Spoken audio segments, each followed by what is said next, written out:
Welcome to my FPL tips for Game Week 3, and spoiler alert, my wildcard is active this week. I'm going to explain why I've made that decision, players I think you should get, and how I've got on in Game Week 1 and 2. Let's get into it. Okay, so starting with how I got on in Game Week 1 and 2, I got 69 points in Game Week 1, nice. I got 84 points in Game Week 2, and the average was also 69 points for Game Week 2, nice. It's the year of the 69. While I accrued a lot of points in Game Week 1 and 2, it was mainly from my captaincies. I captained Salah in Game Week 1 and he got 14 points, which gave me 28 points. And in Game Week 2, I captained Haaland, who got 17 points, which gave me 34 points. So really, I've accrued a lot of points, but I've accrued points from my captaincies. Now, Haaland and Salah are not going to get that many points every single week. So you could look at it two ways. You could look at it, it's good that I went for Haaland and Salah in Game Week 1 because they've both got big hauls in Game Week 1 and 2. But then you can also look at it the other way, that if they blank one week, a lot of my squad is going to be weaker than what it would be if I didn't have Haaland or I didn't have Salah. That said, there are a few highlights from Game Week 1 and 2. Back-to-back clean sheets for Saliba, which not many people were expecting going into Game Week 1. Also, back-to-back returns for Semenyo. Now, he's starting to look like a really good pick, and he's not going anywhere on my wildcard. Van der Ven came good in Game Week 2. He got an assist and a clean sheet against Everton, which is quite surprising because you don't really expect that from your 4.5 million defender. But he got that assist, which is always nice, but I don't expect him to get attacking returns every week. It's just not going to happen. He's not that type of player. If you actually look at that assist, it was just an incredible run from the back. It wasn't a good cross, it wasn't a deflected shot, it wasn't anything like that. It was just quite fortunate, but you know, I got quite unlucky with Konsa, so I'm happy to get a bit of luck with Van der Ven. As well as some highlights, there were some risky picks that definitely didn't pay off. The main one being Konsa, who started Game Week 1. Liverpool kept the clean sheet, but Konsa was taken off at half time. He was then picked up a slight injury for Game Week 2. How true that is, we don't know. He's gone down to 4.4 million. Now, I took a hit in Game Week 2 to get rid of Barco because it looked like he was going to go out on loan, which ended up happening. But for that, it looked like he might drop in price, so I didn't want to lose any more value. So I ended up getting rid of him. I took out Flecken, who I shouldn't have started with in the first place. I dropped it to a 4 million goalkeeper. And then I got a 4.5 defender instead of Barco to give me some cover for if Konsa didn't start, which of course he didn't. Now, another risk that didn't pay off was Martinelli. Though he started Game Week 1 and 2, he didn't play that well. He looks like a player that's just trying a bit too hard. It doesn't help that Trossard comes on against Aston Villa and then scores the second he comes on, so it doesn't look like he's going to keep his place in the Arsenal team. A lot of Arsenal fans are calling for Trossard to start, so it's hard to really justify keeping in my team. And that's why really I've wildcarded, is because I don't have enough cover on the bench to take more hits. I just don't want to. I've had 2 good game weeks. I just don't want to. I want to build on that. I don't want to start falling behind by taking hits and letting people sort of game rank on me, because I've actually got a pretty good rank from the first 2 game weeks. I'm 1.2 millionth in the world, which doesn't sound good, but when you take into account that a lot of people use their triple captain and their bench boost, it's actually pretty good. Okay, so moving on to transfer tips for Game Week 3. There's not a lot of information to go on, which is why I didn't make a video in Game Week 2, because there was even less information. But now we have a little bit more information. I've picked out 3 players that I think you should be looking at this week. The first player is Semenyo. He's only 5.5 million. He could be a great replacement for Nkunku, which is what a lot of people are looking for this week. Bournemouth, if you don't know, had the second highest expected goals after the first 2 game weeks. Semenyo got an assist in that Newcastle game. He played incredible. He's unlucky not to score himself. He had a goal of the season contender that just came off the bar. He's got 0.6 expected goals per 90 over the first 2 game weeks, 0.87 expected assists per 90. Everton are the 3rd bottom for expected goals against after the first 2 game weeks. So Bournemouth, second highest expected goals. Everton, second lowest expected goals against. Third lowest expected goals against. It just adds to there being goals for Bournemouth in that game. Though it is worth noting that Bournemouth did lose that game 3-0 last season. Bournemouth got a lot of joy from the high press against Newcastle, and they could get the same against Everton, just like Tottenham did in Game Week 2. Longer term, his fixtures don't look too bad either. He's got Southampton at home in Game Week 6, he's got Leicester away in Game Week 7, so all in all, I think he's good value and could be for the next 4 or 5 games. Okay, so the second player I'm going to talk about is Andy Robertson. Now, Liverpool look a different team under Arne Slot. They look less open than they were under Klopp. Now I think Klopp's football was a lot more exciting.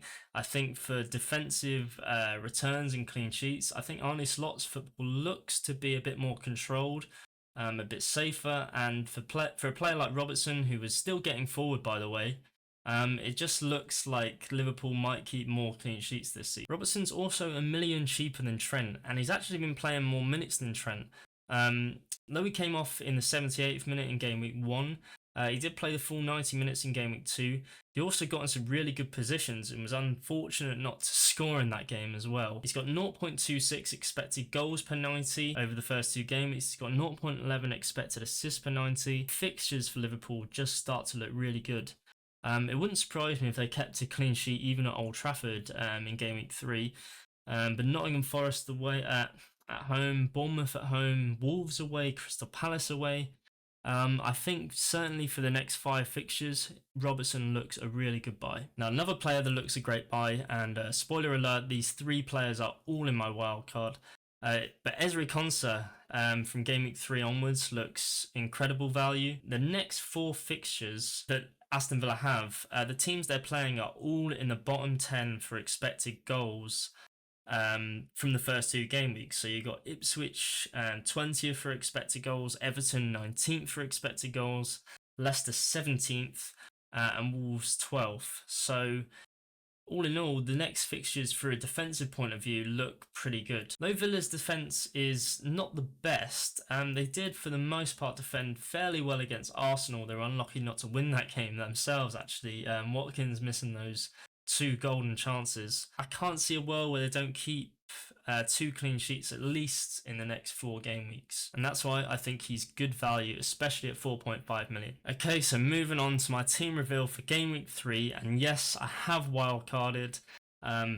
It's an early wildcard that I was forced into because I just did not have the cover on the bench. I did not want to take hits, and I wanted to build from the strength of that I think I've got from my current first 2 game weeks. So I've gone for Raya in goal instead of Edison. Now Raya, he looks, back to back clean sheets. It's not just because he played really well against Aston Villa. Arsenal just are going to keep the most clean sheets this season. I think we saw in Game Week 2, I was so certain that Ipswich were not going to score in that game. That was the entire reason I had Edison for Game Week 2. Man City are just going to keep conceding sloppy goals that won't cost them the league because obviously they're just so good going forward, but they just seem to find a way to give teams just one chance, and that one chance is just enough for them to concede.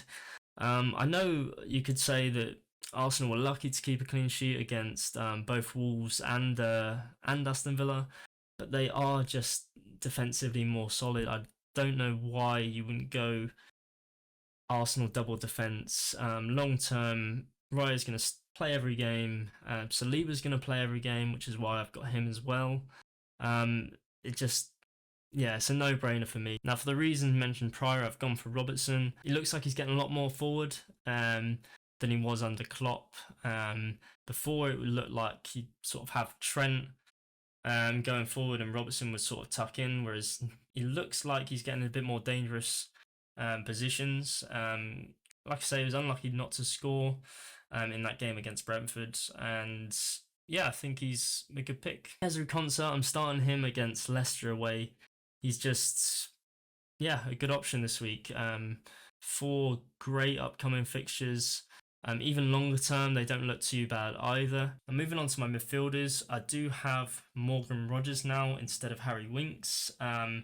He's now my 8th attacker. He's just, for an extra 0.5 million, you're getting someone that's got a lot more attacking threat It looks like he's going to keep playing every week as well.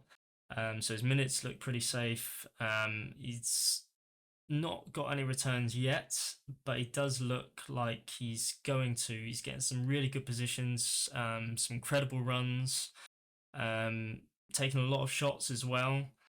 I think the returns will come with the fixtures that they've got. He's also a very cheap route into the Villa attack. I do not have enough money with this team to get Ollie Watkins, which is who I would get. I have considered lowering Porro down to Van de Ven and then upgrading Havertz to Ollie Watkins, but I just haven't gone for that, at least not yet. I've got Mbeumo playing Southampton at home. Now I'm happy to bench him in game weeks 4 and 5. I don't think Tony will go, though he might by the time I upload this video. But that said, I think for 7 million he's a good option. I think he's going to get returns. He's not a player that I'm worried about for minutes as well. So yeah, I think he's a good pick. Now, as I mentioned previously, Semenyo is not going anywhere. 2 returns in 2 games. I have considered Smith Rowe. I just don't think I'll go for him because I think Semenyo's playing a bit higher up the pitch. Like, he just played so well against Newcastle that I just think he's going to continue to be first name on the team sheet for Bournemouth. They're going to rely on him a lot more now that Solanke's gone. Yeah, so he's not going anywhere. Everton away, good fixture. Everton do not look defensively solid like they did last season. So yeah, I'm quite happy with him.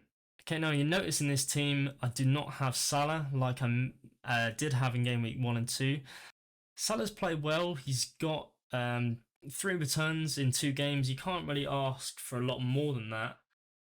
It's just I had to free up some funds to strengthen my team elsewhere. I think Jota looks like he's gonna keep starting for Liverpool, so I do have some route into that Liverpool attack. Salah's not gonna return every game week. For 12.5 million, I'd rather bolster my team elsewhere and hope that I could get returns elsewhere in the game weeks that Salah blanks. It's also worth noting that I don't actually think Salah will outscore Cole Palmer this season. So I've got Cole Palmer in this team, and I think Chelsea will have a very similar season to what they had last season. I can't see that changing too much. I have not considered Madueke because I just think Cole Palmer's minutes are a lot more assured. I don't think Madueke's are quite as much. Yeah, I think Palmer could outscore Salah this season. I think he almost outscored him last season. In fact, he might have outscored him last season. Yeah, 17 points against Wolves. I will admit that's had some impact on my decision, obviously. But, you know, he's got a really good run of fixtures coming up. If he starts getting double-digit hauls every week, you're going to want in on that, on the action. When I look at Salah, I think Arne Slot's playing a more controlled sort of possession-based style of football. I think that might harm Salah's returns long term. I know it's hard to say that when he's just got 3 returns in 2 games, but that was against Ipswich and Brentford, and like I say, I don't think Brentford are a bad team. And yeah, I just think Salah's returns will slow down. Up top this week, I've got Haaland. Obviously, he's not going anywhere. He's playing West Ham United away. Havertz against Brighton at home. I don't think I need to spend too much time talking about Haaland. We all know how good he is. He's a great player. He's going to be the top scoring player in FPL this season. So why not own him? If you can strengthen your squad elsewhere, which I think I have with this team, I've got a pretty strong bench and a pretty good starting 11. So if you can do that and keep him, I don't see why you wouldn't. I've got Havertz playing Brighton at home this week. Now, I originally had Havertz in my Game Week 1 draft. I took him out, I think, a day before the deadline. His minutes look quite assured. I don't think Arsenal are going to be signing a striker. Doesn't look like they're going to get Isak, and it doesn't look like they're going to get Tony, which are 2 players that were being heavily linked with Arsenal. and I think that will only help his minutes, obviously. I think he's definitely first choice over Gabriel Jesus. If I'm looking at the players that can play there, I think he is the best, and he's definitely the first choice. You got Jesus, Trossard can play there. I don't see him not starting, certainly for the next 4 or 5 game weeks. I'll probably say that now. He gets benched in game week 3. Looking at my bench, got King, which is Wolves' third choice goalkeeper, I believe. He's 4 million, and I'm never going to want triple Wolves. I know I've got Mosquera, who's a 4 million defender. He just looks like he's going to start more. I know Wolves have just conceded 6 goals, but I actually think Wolves' defense generally isn't too bad. 4 million, I'd rather have him than a 4 million defender from Southampton or from Leicester or Ipswich. I've got Pedro Porro as my 5th defender. I've upgraded from Van der Ven to Porro. Now, Porro does take set pieces. He does get forward a lot more. Scored in game week 1. I think I just want to go for a bit more of an attacking pick. That said, he's on my bench. I won't be starting him this week. I'm pretty certain of that. I've considered starting him ahead of Robertson, but I just think Liverpool look a bit more defensively solid than Tottenham. For my 3rd forward, I've opted against Muniz. He does have a great fixture this week. I might regret that. But I've gone for João Pedro. I managed to get him at 5.5 before his price went up. A player that I'm not going to play this week because Arsenal away is a very tough fixture for a forward or a midfielder. I valued quite a lot towards the end of last season, but I didn't value too much at the start of this season. Was if you have 8 attackers that all sort of good value in the sense of Morgan Rogers and João Pedro, rather than going for 7 strong attackers, you can rotate better. You can play different formations. I could play, if I wanted to, 4-4-2 some weeks with this team. I could play 3-5-2 like I have this week. I can play 3-4-3. It just gives you more flexibility to rotate with the good fixtures. So yeah, that's why I've gone for having eight decent attackers rather than going for a 4.5 million forward, for example. But yeah, I think I'm just rambling now, but let me know if you're considering the wildcard this week. Let me know what you think of my team in the comments. If you enjoyed the video, make sure to hit like and subscribe. It really does help the channel grow, and I'll see you in the next video.